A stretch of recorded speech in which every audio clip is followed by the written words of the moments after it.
Welcome back, everybody. It's I with I Will Play, and we are going to go over everything that was announced in the Minecraft Live 2020. Obviously, the update was caves and cliffs, but there's a lot in this one. It's literally the biggest update that Minecraft has ever done. The caves and cliffs update is going to be absolutely huge. Let's get into this and show you what all they announced. Let's go! So the Caves and Cliffs update is just another name for saying mountains and caves, or caves and mountains. So this is a picture of what the mountains are gonna look like.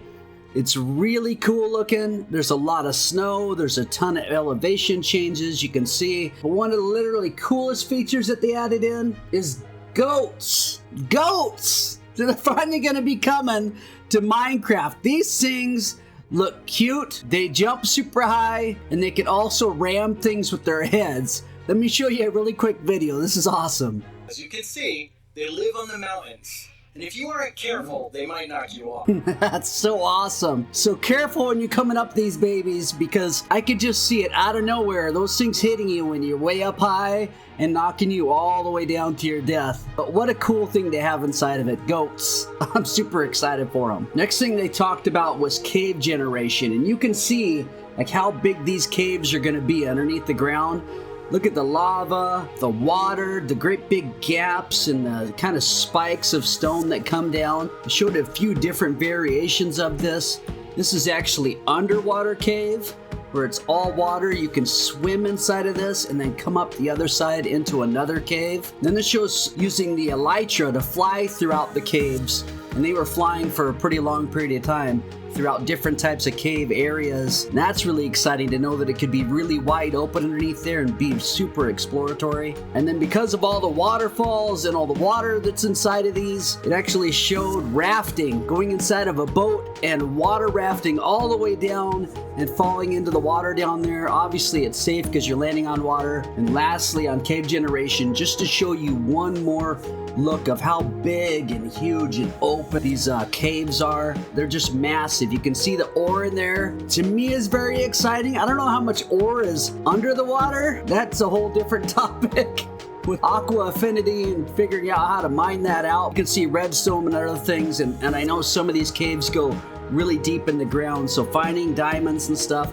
should be a lot of fun. Now they actually added in 2 biomes of caves. The Lush Caves is the very first biome. You can find the Lush Caves by finding this tree with the purple flowers. They said that this tree is what will be standing out to tell you that there is a Lush Cave underneath. You can see the hole right at the bottom or the base of that tree. Hole that you actually climb down through vines to get all the way down into the Lush Caves. Let's take a look at the caves. And this just gives you an idea. There's berries on these vines. There's grass. You can see if you look at this area right here, grass carpet. That's right, grass carpet. Now it's time you can put torches down outside in the dirt and cover them with the grass carpet. Awesome. Another look at just a bigger Lush Cave and how big they can be and what's inside of them. They have these things called drip leaf plants. Now this kind of is like parkour in a way. These plants you can stand on and you can jump from one to another, but they decay, so they only give you a few seconds. I think they said 3 seconds to stand on it before it's fully decayed and you fall down, and then it just replenishes itself after nothing standing on it. So very similar to a platform that falls away and then comes right back into place. I think this is pretty exciting for traps, or just maybe to build even some parkour stuff that I know people like to do in Minecraft. But these drift leaf plants will be inside of the Lush Caves. Axolotls. Oh man, these things are awesome. These are a brand new mob that they're bringing in. It's a mob that's friendly to you. It's a mob that's underwater, and it's a mob that attacks other mobs. Whether they're friendly or hostile, it'll attack everything around you, but not you. Check this out.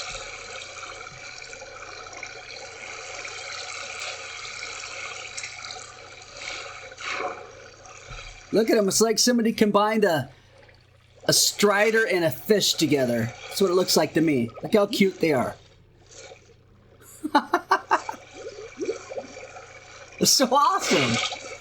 And you can grab it, put it in a bucket, bring them with you, take them out of the buckets, and maybe go on an ocean monument raid. And look what they do to things like guardians.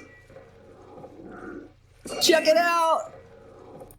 Isn't that awesome? They'll attack things for you. There's so many things that we're going to be able to do with these axolotls. I'm really excited for them. Moving on to the second big biome for the caves, the Dripstone Caves. You can see on the back that it looks like these big crystals hanging down, and that's what they are. These are stegatites, I believe, and then there's stegamites on the ground, which actually point up. So you have both types inside the Dripstone Caves. If you knock one down, it explodes. It breaks into a few different pieces that you can collect and rebuild them on your own. And then this just shows where a mob fell down a very short way, literally just fell down where that other mob is standing and was able to die just by landing on the stegamites that are on the bottom of the ground. So they act like spikes. So traps, other different types of things you can think of. Another really cool feature. Then they moved on to skulk sensors. These things are kind of creepy and crazy. They're blocks. So what these blocks do is they actually sense sound. Now, I know that sounds weird for Minecraft, but they're sensing sounds, not movements necessarily, but yet movements can make sounds. So walking, instead of crouching, if you're crouching and scooting by these things, they wouldn't be able to hear you. But if you're walking next to them, they can. You can throw a snowball, an arrow, different things like that will set these things off, and they'll send out a redstone signal. So it's a new redstone skulk sensor that only goes by sounds. It's just really, really cool. They were showing how just really any movement around the skulk sensor will set off this redstone and cause this piston to move. And then they talked about the wool occlusion, meaning that you can put wool around this to block it from being able to hear in different directions. That way you can target the way that it's hearing, whether it's to the side, to the front, to the back, so that you can make different types of projects or do different types of things. And this led them to a brand new discovery of something that they now are actually releasing in the game, and they've actually officially named it. And that's it. Wireless redstone. Are you kidding me right now? That's a massive thing to add into Minecraft. This is so cool. So you can flip this lever right here. It'll sense the noise, especially because it's blocked off from noise all around it. When it senses that noise, it sends off its own signal and redstone, which is then sensed by another one way up here and another one way over there, another one way over there, causing different types of redstone to fire off as it went off into different directions. Wireless redstone. I can't even imagine the things that we're going to build with this. This is so cool. But that also brought us to the next mob. Oh my gosh, look at this thing. This is called the Warden. A warden like a prison warden. This thing is down really, really deep in the ground near the skulk sensors.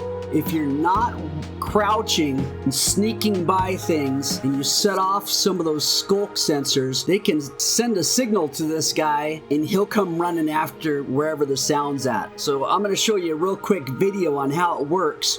And you can see somebody that's actually throwing snowballs to make noise, that then that noise gets shot to its little antlers and it'll send it in that direction. But once it recognizes you, it aggroes on you and attacks you.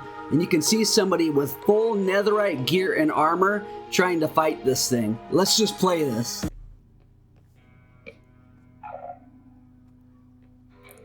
This is the skulk sensor. See how it kind of goes out like it's listening, trying to hear movements. And this person is sneaking or crouching by, trying not to make any noise.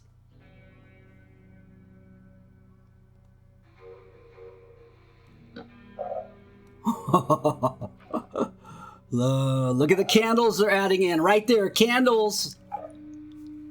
Candles. For your castle builds and stuff.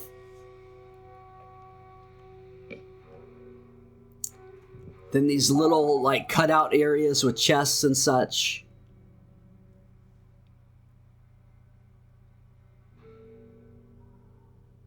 All right, now here comes the Warden.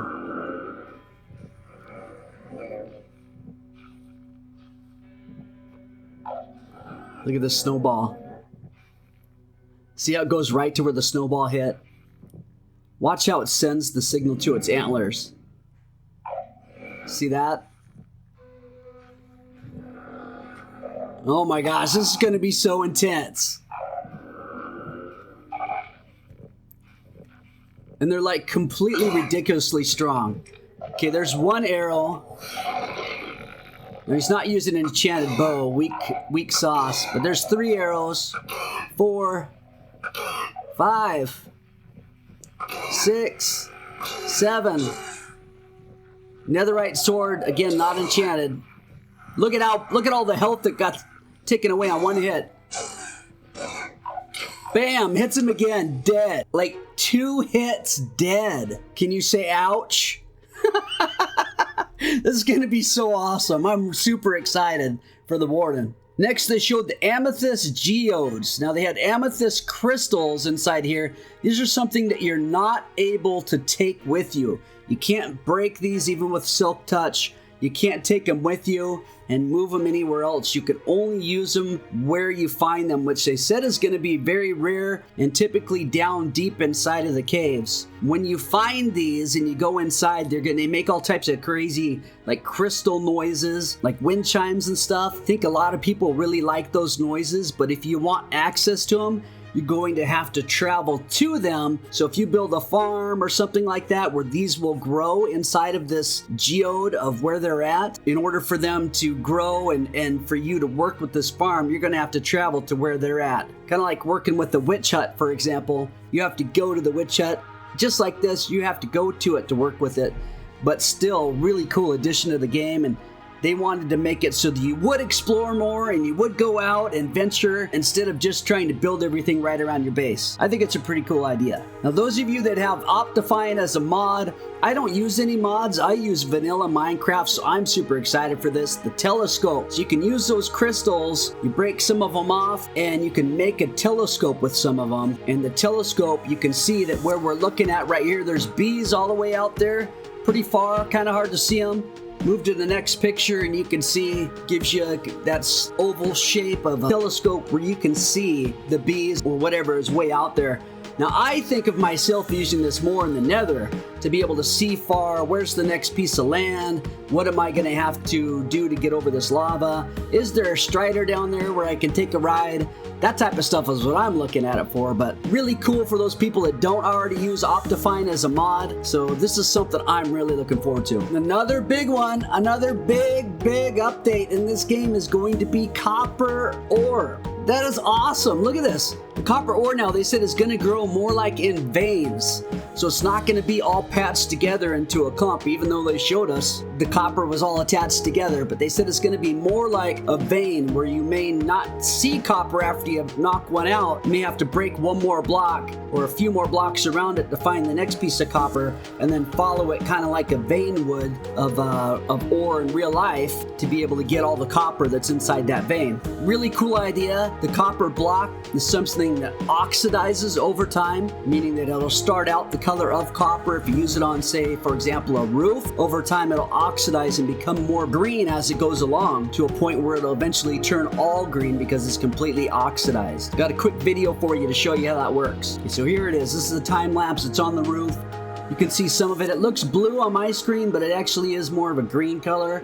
And you can see through this copper time lapse how it's turning more green, more green, more green, to a point where it's almost all green or eventually going to turn all green over time. So blocks that decay over time and change color, I think it's a really cool feature. I'm not going to use it on a roof because I think that looks really ugly as a finished product, but I think it's a really cool feature to have in the game. This one, I am super excited. This is one of my most exciting items they're adding into the game, the lightning rod.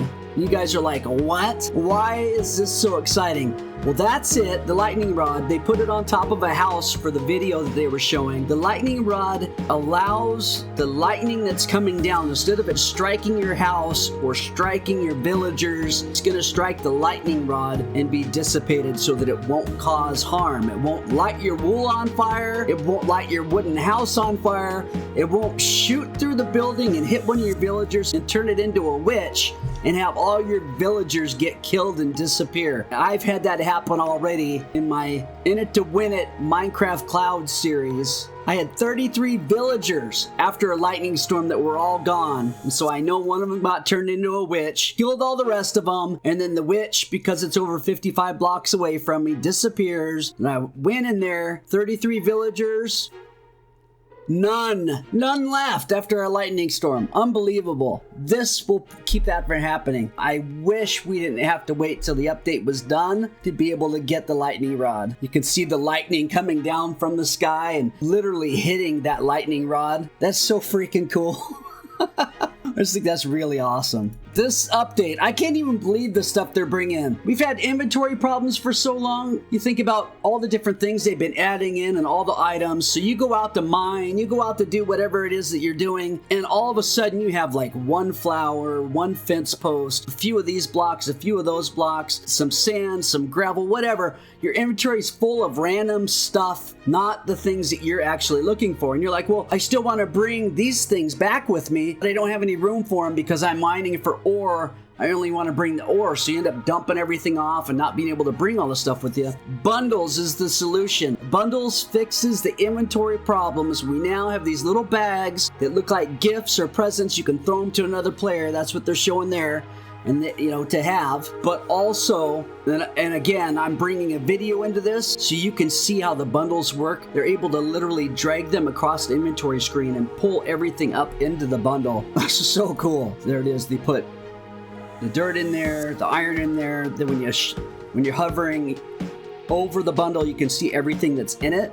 Right now, they're grabbing everything in the inventory, all the random stuff. And then you can see literally, when you look at over the top of it, you can see everything that's inside that bundle. This is so awesome. You can have a whole inventory of bundles. What a great solution to the problems we've been having with inventory. Next, and this one was kind of weird for me. I didn't really understand why they're adding this in completely to caves and cliffs, but hey, I started playing a series, which was the Jurassic Park series. I only made a couple videos so far of that series, but inside that series is also archaeological type things. So I've seen a little bit of this already, but I'm going to show you a quick video that they shared so that you'll be able to understand it a little bit better. But the idea behind this is that there's fossils that you can go find. Archaeological excavation sites. Good luck saying that 10 times fast. Archaeological excavation sites. I'm really curious what types of things we're going to be able to find in them. Like in real life, you can destroy that artifact. And when that artifact is gone, that artifact and all the secrets it held are gone forever. Let's show somebody that wasn't patient enough and broke it. If you're careful enough, if you take your time and you're deliberate, you can get some of those hidden Now they got that one, and I don't know what the difference was, but a ceramic shard, which is basically how whoever lived here used to tell and pass on their stories. I love the story side of the archaeology. Because we often talk about that we want to deepen the mystery in Minecraft. And when you find these hidden artifacts, story. you find like connections and hints. And we will never tell story, the story. boring. But these will inspire the players. But a whole block of emeralds or whatever else that they're going to have inside of these would be really cool if they had a block of diamonds, right? It seems like a pretty cool thing. I don't know how much time I'm going to go around doing it. I mean, I don't know. But still, pretty cool addition to the game, especially I know there's a lot of people that want this. So it's added in. All right, now last thing that we're going to talk about is the mob vote. Now I know there's a lot of people that are not happy with the glow squid winning the vote. The glow squid. I can't even express how weird it is that the glow squid got voted in. But let me show you why it got voted in. Because at least this is my opinion. So here we have the very first vote where the glow squid actually won. I had voted for the Axolotls. But you can see down here, Minecraft News, let's go, glow squid. Look right here, Mr. Beast. What's this? Dream told me to vote for the squid. 36.4 thousand likes. Right below that, Dream. Let's go, Mr. Beast endorsed.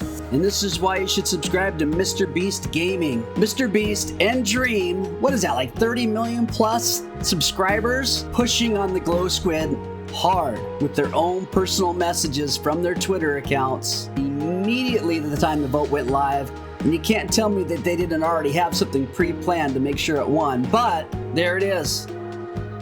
Glow Squid did win. So I'll give you a little clip from my Glow Squid video where I showed the trailer and basically give my summary of what the Glow Squid is. I had to summarize this for the Glow Squid. It's a squid, it glows, and it's a pretty useless mob. There you go. You heard it from me first. And this is way before the vote. The squid, it glows, and it's pretty useless. It does drop prismarine, as to my understanding. It does drop ink sacs. It does glow. I don't know if you can put it in a bucket to try to bring it back home to put it in an aquarium, but hey, we got the Glow Squid. So there you go. That's everything that you needed to know from the Minecraft Caves and Cliff update. Literally everything that they talked about. I don't know if I left any little tidbits out, but I think I covered it all. I hope this helps you understand how literally huge the Minecraft Caves and Cliffs update is, because it's so big, because they want more feedback, because it's going to take so long for them to test this before they can release it. The planned release date is not until summer of 2021. So I would say look towards June of 2021 for this to finally get released. I hope you enjoyed this video. Please hit the like button so more people can see it. Please subscribe if you haven't subscribed already for a heck of a lot more Minecraft tutorials, Among Us Live where everybody can join. We have a Minecraft subscriber realm. It's just a whole heck of a lot of fun. Doesn't cost you anything. You can always change your mind. Just do it. And lastly, take it easy, everybody. We will see you again very, very soon. Bye-bye!